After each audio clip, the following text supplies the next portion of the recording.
Será que existiria sinais, né? Aí eu vou reproduzir a pergunta para você, porque é justamente isso, né? Porque era uma pessoa muito brincalhona, né, no professor de educação física, e a gente não percebeu, né? A gente, assim, qual seria esses sinais de alerta, já que você falou, né? Essa questão de nem todo ato, né, pode se classificar, mas que existe todo um planejamento, existe todo e que sinais, então, assim, seriam mais, podemos chamar de alertas, assim? Grava aí a palavra sinais, viu, Eliandro? Veja bem, o suicídio uma situação, uma questão complexa. Porque, veja bem, os dados que apontam nas pesquisas, né? Vamos dizer, a OMS aponta 700 mil suicídios por ano. Né? Então, o número é muito maior do que esse. Existe uma subnotificação na questão do suicídio. Vou dar um exemplo. Né? Muitas pessoas, elas, por exemplo, se jogam em frente de um veículo, ela faz uma encenação, né? Muitas vezes passa por um acidente. Quantas pessoas não cometem o suicídio, né? Provocando um acidente. Para muitos, parece de fato ser um acidente, né? Quantas pessoas nas estradas, por exemplo, provocam, né, um acidente também, para cair em um barranco, né? Então, assim, existe um número de suicídios bem maior. Então, daí a importância de a gente conhecer os sinais, né? Existem sinais.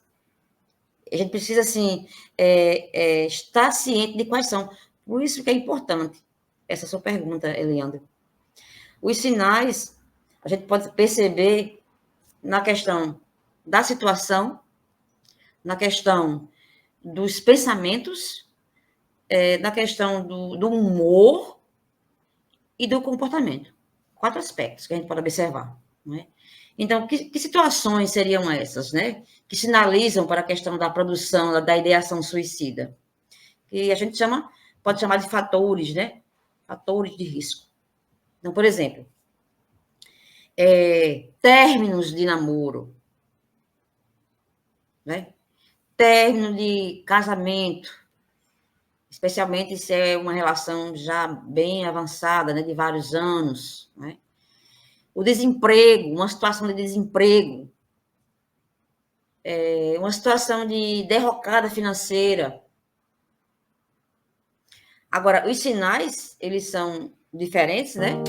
Na questão da situação, se for um jovem, se for um adulto, se for um idoso, por exemplo.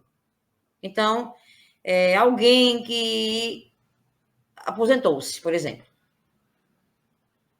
Então, essa ausência de trabalho, né, pode vir a ser uma situação que venha a sugerir a produção de ideação suicida no idoso.